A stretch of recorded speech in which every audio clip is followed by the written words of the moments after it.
Oke, Assalamualaikum warahmatullahi wabarakatuh. Kali ini kita ada di Lab TV FISIP UPN Veteran Jakarta. Ini merupakan bagian dari lab yang ada di FISIP dan ini labnya sangat cantik banget, menjadi tempat praktek bukan hanya untuk anak komunikasi, tetapi juga dipakai oleh anak HI dan ilmu politik. Karena di era digital saat ini, peran-peran lab seperti televisi ini dan media komunikasi lain akan sangat penting digunakan sebagai instrumen pembelajaran dan penelitian. Oke, kali ini kita akan bahas tentang pentingnya merumuskan masalah yang tepat dalam sebuah penelitian ilmiah. Oke, nah dalam merumuskan masalah tentunya ini akan sangat penting karena rumusan masalah itu adalah sekitar 60% memudahkan kita untuk menjawab persoalan. Jadi ketika kita bicara tentang rumusan masalah, dia merupakan bagian dari jantung dari penelitian. Oleh sebab ini itulah rumusan masalah sangat penting untuk kita maknai sebagai poin yang akan menambah khasanah keilmuan kita sebagai seorang peneliti. Rumusan masalah itu kalau bisa kita buat berdasarkan kemauan atau keminatan penelitian, karena setiap rumusan masalah itu yang ada di realitas sosial tidak selalunya harus kita jawab semua. Oleh sebab itu, bagi kita seorang peneliti, kita harus sesuaikan dengan kebutuhan kita.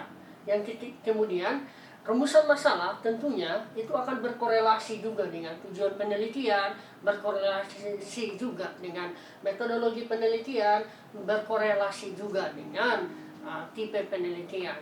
Oleh sebab itu, ketika kita mampu merumuskan masalah dengan baik, maka kita mampu mendesain penelitian dengan sempurna. Oke.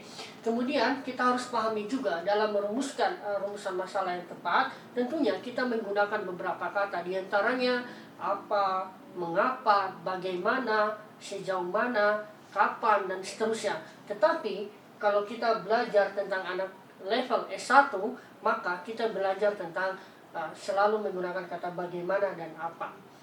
Nah, ini lagi tergantung bagaimana kita merumuskan masalah berdasarkan tipe penelitian yang kita gunakan.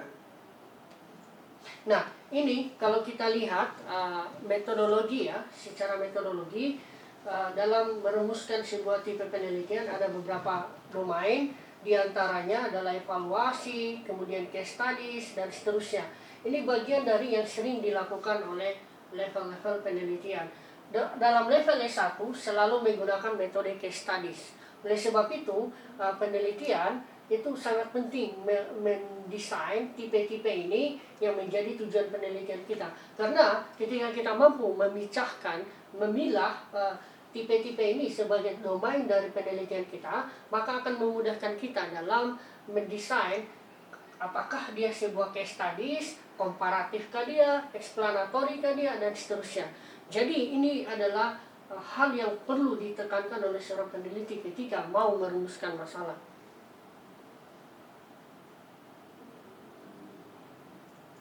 Nah, ini perbedaan secara signifikan antara kualitatif dan kuantitatif.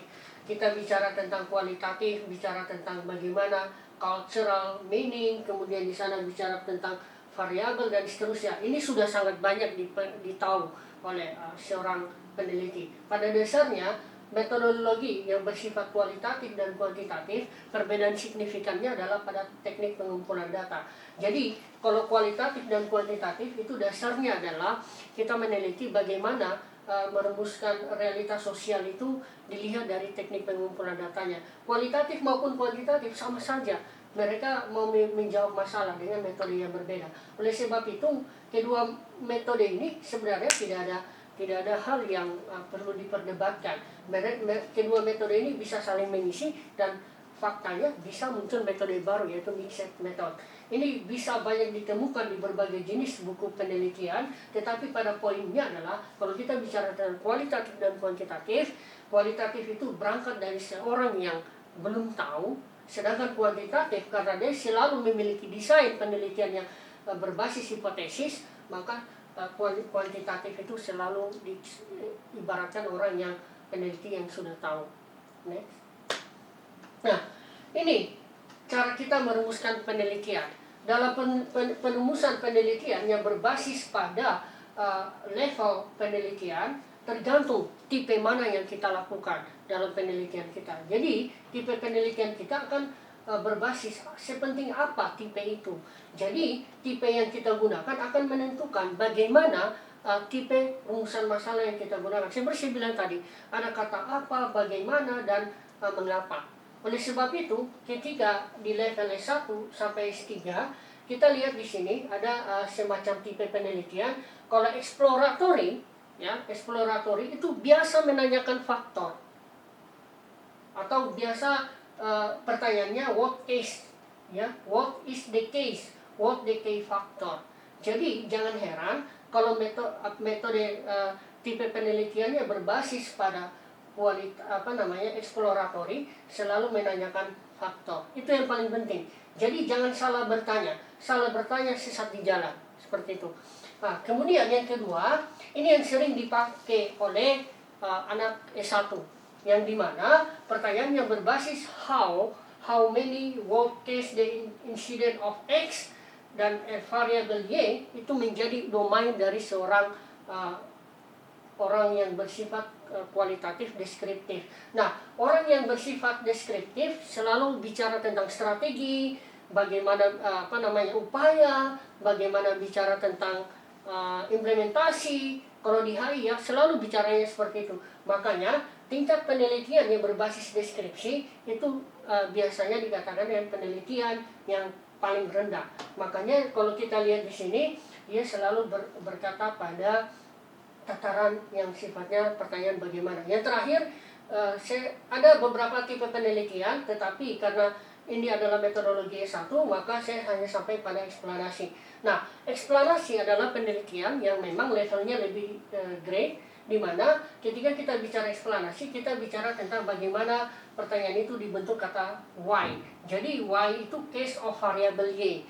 Jadi pertanyaan yang berbasis pada eksplanasi itu biasanya uji variabel. Jadi dia mencoba understand explanation, di mana akan menjelaskan keterpengaruhan antara variabel X dan hubungan antara variabel X dan Y itu akan menentukan jawaban kita dalam menentukan sebuah rumusan masalah yang tepat. Antara exploratory, deskriptif, dan eksplanasi ini bisa saling dipertukarkan tergantung konstruksi latar belakang yang kita desain. Kalau misalkan pertanyaannya bagaimana, biasanya kalau misalnya pertanyaannya deskriptif, maka pertanyaannya sudah pasti berbasis bagaimana. Maka key factor ataupun pertanyaan mengapa biasanya digeser ke bagian latar belakang. Begitu juga ketika pertanyaannya mengapa, maka biasanya pertanyaan how many dan key factor itu ada di bagian latar belakang.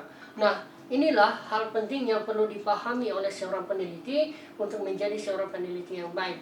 Oleh sebab itu, menjadi peneliti itu adalah kemampuan kita teliti, kemampuan kita mengulang, dan kemampuan kita merekognisi, dan kemampuan kita untuk bisa terus berkembang, dan kemampuan kita untuk bisa menciptakan pengetahuan yang bermanfaat bagi nusa dan bangsa. Terima kasih. Assalamualaikum warahmatullahi wabarakatuh.